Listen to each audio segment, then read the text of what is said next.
Hello बच्चों। तो कैसे हो आप सब लोग। आज हम cell cycle and division start करने वाले हैं।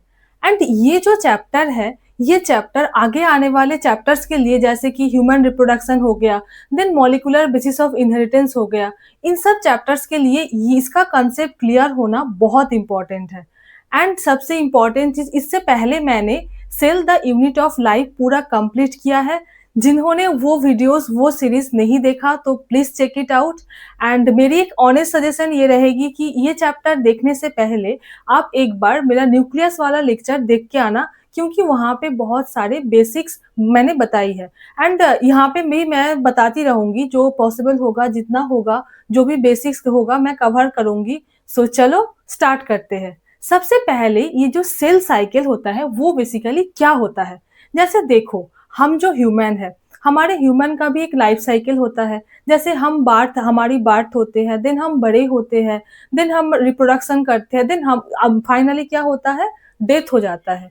सो सिमिलरली ऐसे ही ये जो हमारा जो सेल है, हमारे बॉडी में जो सेल है, उस सेल का भी एक लाइफ साइकिल चलता है। वो सेल ग्रो करते हैं, देन डिवाइड करते हैं, मतलब रिप्रोड्यूस करते हैं, देन वो क्या करते हैं, उसका डेथ हो जाता है, फिर नया सेल आ जाता है। सो ये जो प्रोसेस है, जो चलते रहते हैं, इसको हम बोलते हैं क्या, सेल साइकिल। सो वो एनसीईआरटी का मैंने एक डेफिनेशन जो एनसीईआरटी में ही लिखा है, वो मैंने लिखा कि क्या होते हैं, द सीक्वेंस ऑफ इवेंट्स। मतलब ये क्या होते हैं, ये सीक्वेंस ऑफ इवेंट्स होते हैं, मतलब एक एक के बाद एक, एक के बाद एक, ऐसे करके एक इवेंट्स होते हैं, एक सीक्वेंस ऑफ इवेंट्स है, जहां पे क्या होते हैं, सेल डुप्लीकेट करते हैं, मतलब इसका जो जीनोम होता है।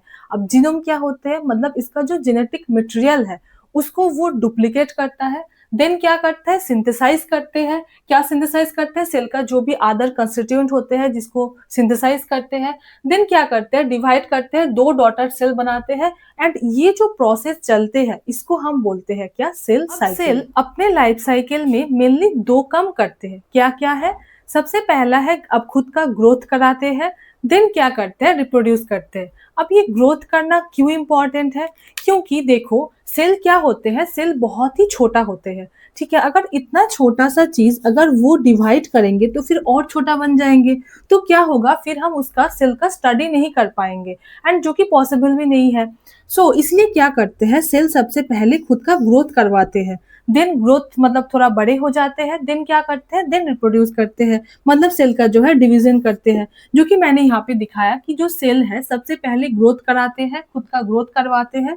सो बड़ा हो जाता है अपने साइज में। देन क्या करते हैं, देन रिप्रोडक्शन करते हैं, मतलब सेल डिवाइड करते हैं, देन दो बनते हैं, फिर ये सेल फिर से ग्रोथ करवाते हैं, देन रिप्रोड्यूस करते हैं।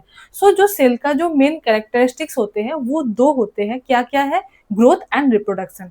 अब ये जो सेल है, ये सेल डिवाइड क्यों करते हैं, सो ये भी जानना बहुत इंपॉर्टेंट है। क्योंकि जो सेल है वो अपनी ग्रोथ एंड डेवलपमेंट के लिए डिवीजन करते हैं, मतलब सेल की ग्रोथ एंड डेवलपमेंट के लिए सेल डिवाइड करते हैं। एंड क्या क्या क्यों करते हैं, क्योंकि जो है देखो, हमें जब चोट लग जाती है, सो वो चोट कैसे ठीक हो जाते हैं, तो वो क्यों कर होते हैं, वो सेल डिवीजन के थ्रू होते हैं। मतलब वही मैंने यहाँ पे लिखा कि to replace the damage tissue, मतलब जब हमें चोट लगते हैं, सो वहाँ पे डैमेज हो जाते हैं, मतलब कट लग जाते हैं। सो उसको ठीक करने के लिए सेल डिवाइड करते हैं। And next is formation of gametes, मतलब गैमेट्स की फॉर्मेशन करते हैं, जिसकी वजह से न्यू लिविंग ऑर्गेनिजम्स फॉर्म होते हैं। सेल साइकिल का मेनली दो फेजेस होते हैं। एक होते हैं क्या, इंटरफेस, एंड एक होते हैं क्या, एम फेज।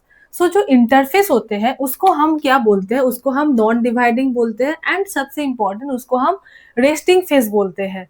एंड इस क्यों बोलते हैं रेस्टिंग फेज, क्योंकि देखो जब हमारा कोई एग्जाम होता है, जैसे कि मान लो बोर्ड का कोई एग्जाम चल रहा है, तो क्या होते हैं, एक सब्जेक्ट का एग्जाम होते हैं, देन कुछ दिन के लिए हमें रेस्ट दिया जाता है, देन अगले दिन का फिर एग्जाम होते हैं। मतलब उस टाइम को क्या बोलते हैं, हमने 2-3 दिन का रेस्ट दे दिया। बट ऐसा तो नहीं होता, हम उस टाइम क्या करते हैं, हम प्रिपरेशन करते हैं, हमारे लिए तो रेस्ट नहीं है। सो उसी तरह सेल में भी क्या होते हैं, वो जो रेस्टिंग फेज होते हैं वो प्रिपरेटरी फेज होते हैं, मतलब सेल खुद को प्रिपेयर कर रहे हैं डिवीजन करने के लिए। सो इसलिए इसको क्या बोलते हैं, इसको हम बोलते हैं non dividing phase and resting phase, जो कि प्रिपरेटरी फेज भी बोलते हैं, मतलब वो सेल डिवाइड करने के लिए खुद को तैयारी कर रहे हैं। सो ये हो गया इंटरफेस। सो इंटरफेस को हम 3 फेजेस में डिवाइड करते हैं। वो क्या क्या है, G1 phase, G2 and S phase. तो जैसे कि मैंने यहाँ पे दिखा है G1, एस एंड G2, इसके बारे में भी हम डिटेल में पढ़ेंगे कि G1 में क्या क्या होते हैं, एस फेज में क्या क्या होते हैं। सो इसका जो है ये 3 फेजेस में डिवाइड किया गया है। एंड नेक्स्ट जो आता है हमारा वो क्या होता है, वो एम फेज या माइटोटिक फेज।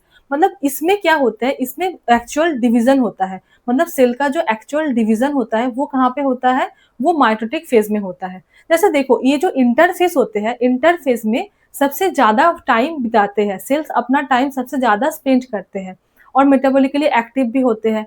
ऐसा क्यों होता है, जैसे देखो ये जब एग्जाम होता है, हमारा जो एग्जाम होता है वो कितने टाइम का होता है, 1 हफ्ते का एग्जाम होता है, या कोई कंपेटिटिव एग्जाम होता तो वो 3 घंटे का होता है या 1.5 घंटे का होता है। सो ये क्यों ये ऐसा होता है, उसके लिए हम प्रिपरेशन करते हैं बहुत दिन, मतलब साल भर प्रिपरेशन करते हैं उसके लिए।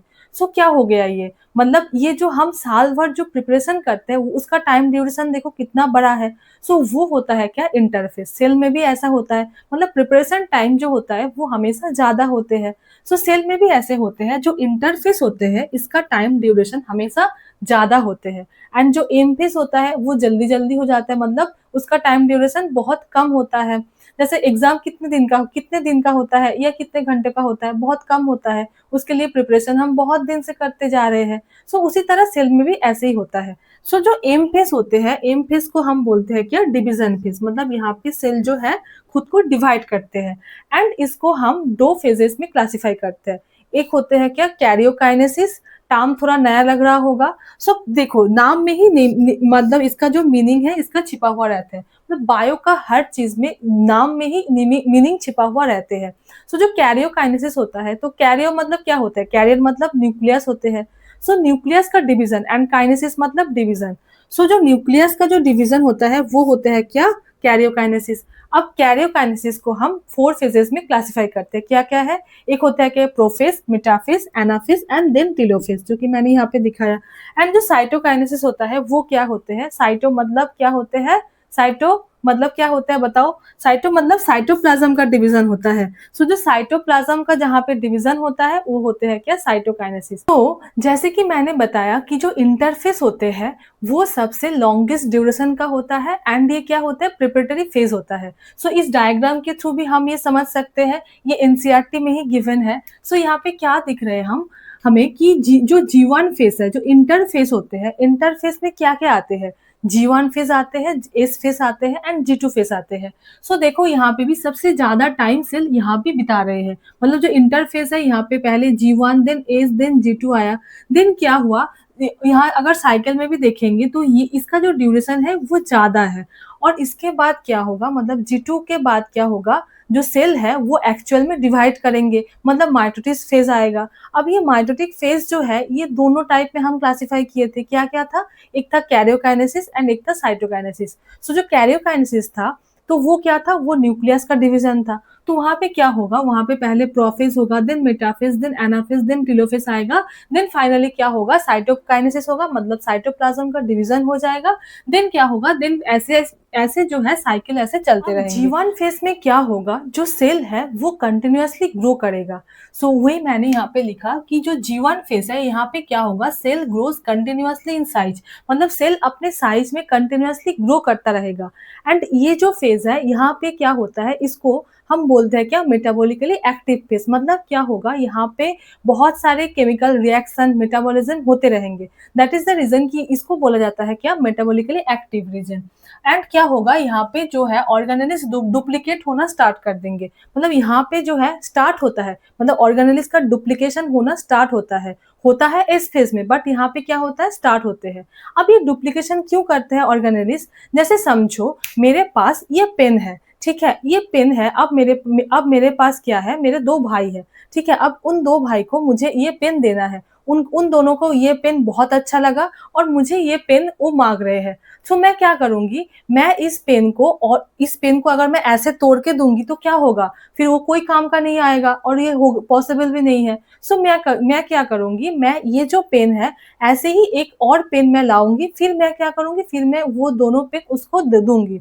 सो उसी तरह सेल भी क्या करते हैं, सेल भी अपने ऑर्गेनेलिस को पहले डुप्लीकेट करते हैं। सो डुप्लीकेट करने के बाद उसके पास 2 आ जाता है, देन क्या करते हैं, वो देते हैं। सो वही मैंने यहाँ पे लिखा कि जो जो G1 फेज में क्या करते हैं, जो ऑर्गेनेलिज है उसका डुप्लीकेशन स्टार्ट हो जाता है।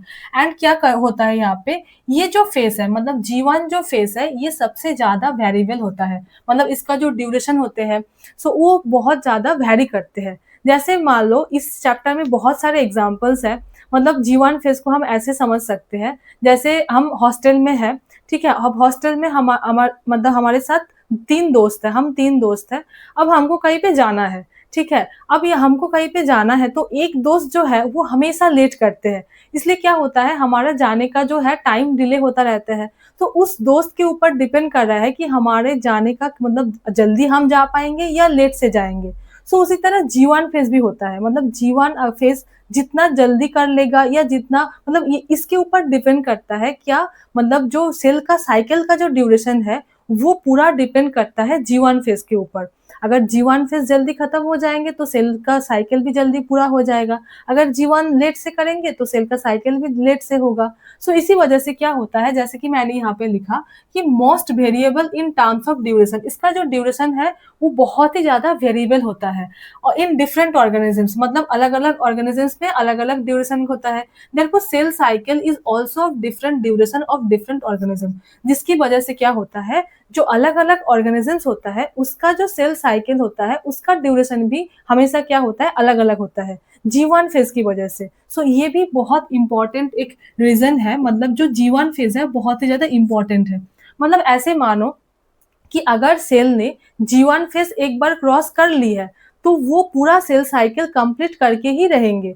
अगर G1 में सही से कम मतलब बीच में क्या हो सकता है, बीच में वो गैप ले सकता है, बट सेल साइकिल वो पूरा कंप्लीट करेंगे ही। सो ये G1 जो फेज है ये बहुत ज्यादा इंपॉर्टेंट है। एंड नेक्स्ट जो हमारा जो फेज है वो क्या है, वो है एस फेज। सो एस फेज में क्या होते हैं, यहाँ पे डीएनए का सिंथेसिस होता है, जो मेन काम है डीएनए का सिंथेसिस होना ये बहुत इंपॉर्टेंट है।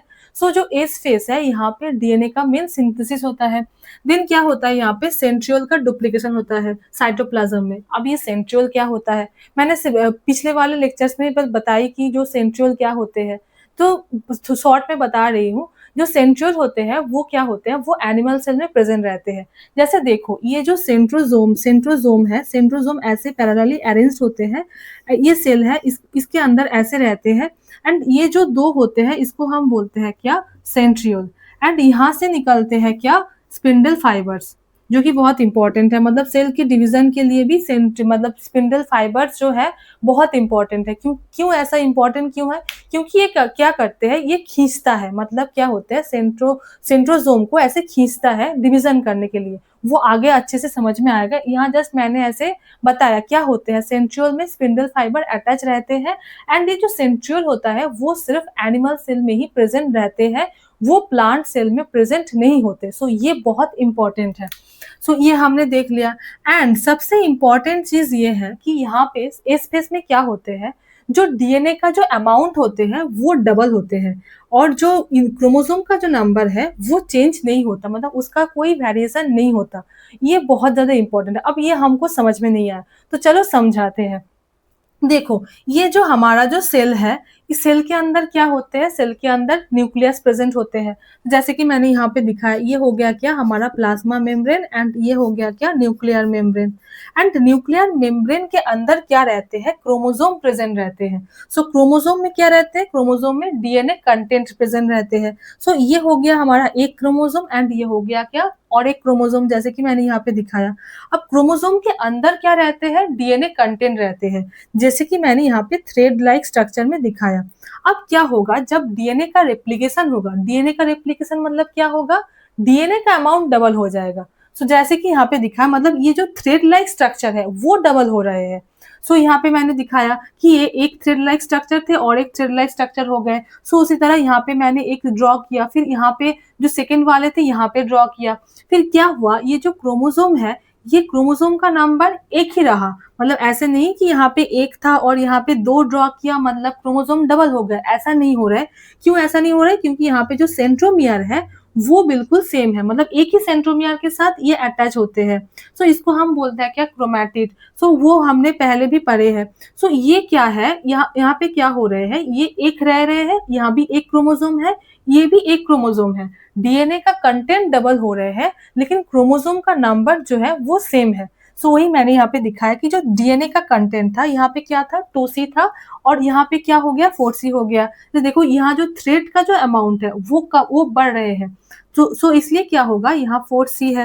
एंड जो क्रोमोसोम का जो नंबर है, यहाँ पे क्रोमोसोम कितना था, 2 प्रेजेंट था, और यहाँ भी क्रोमोसोम 2 ही प्रेजेंट है, क्योंकि ये एक क्रोमोसोम है एंड ये एक क्रोमोसोम है, ये अलग नहीं है। इसका जो ये सिस्टर क्रोमैटिड है, मतलब 2 क्रोमैटिड है, बट जो क्रोमोसोम है वो एक ही है। सो यहाँ पे जो है, यही मैंने दिखाया, यहाँ पे ये एक क्रोमोसोम हो गया और ये एक क्रोमोसोम हो गया, मतलब क्रोमोसोम का नंबर जो है वो सेम है, लेकिन जो डीएनए कंटेंट है वो डबल हो रहे हैं। सो ये पॉइंट बहुत इंपॉर्टेंट है इस फेज में।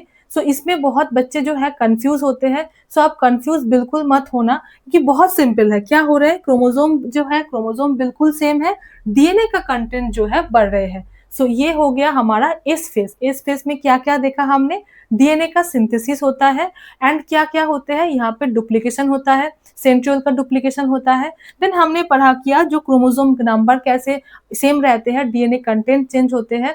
अब नेक्स्ट हम पढ़ेंगे क्या, G2 फेज के बारे में। इन G2 फेज जो सेल का जो ग्रोथ है वो कंटिन्यूअसली होता रहते हैं, और जो G2 फेज है ये mitotic phase and S phase के बीच में आता है। सो ये क्या हो गया, interval between S and M phase. और क्या होते हैं यहाँ पे जो है प्रोटीन का सिंथेसिस होता है। कौन सा प्रोटीन, ट्यूबुलिन प्रोटीन। जो ट्यूबुलिन प्रोटीन क्या करते हैं, स्पिंडल फाइबर का जो है फॉर्मेशन करते हैं।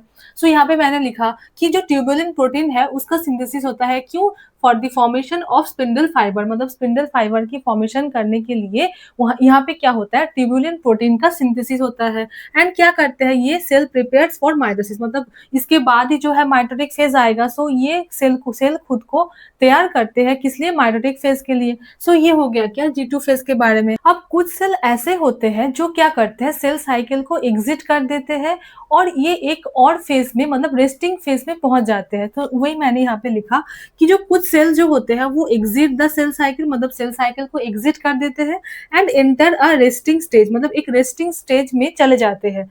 एंड क्या होते हैं, यहाँ पे जो सेल है वो मेटाबॉलिकली एक्टिव होते हैं, बट क्या करते हैं, डिवाइड नहीं करते। सो इस फेज को हम क्या बोलते हैं, G0 फेज। सो जैसे कि यहाँ पे दिखा मैंने, ये G0 फेज हो गया। इसका जो एग्जाम्पल है, एग्जाम्पल इंपॉर्टेंट है। एग्जाम्पल में क्या क्या आते हैं, नर्व सेल आता है एंड हार्ट सेल आता है। सो यहाँ पे क्या करते हैं, जो सेल है वो सेल साइकिल कंप्लीट नहीं करते, और एक रेस्टिंग स्टेज में पहुंच जाते हैं, जो कि मेटाबॉलिकली एक्टिव होते हैं, और इस फेज को बोलते हैं क्या, G0 फेज। सो ये हमने देख लिया इंटरफेज के बारे में। अब नेक्स्ट वीडियो में हम पढ़ेंगे माइटोटिक फेज के बारे में। सो स्टे ट्यून्ड, पढ़ते रहो। Thank you so much and all the very best.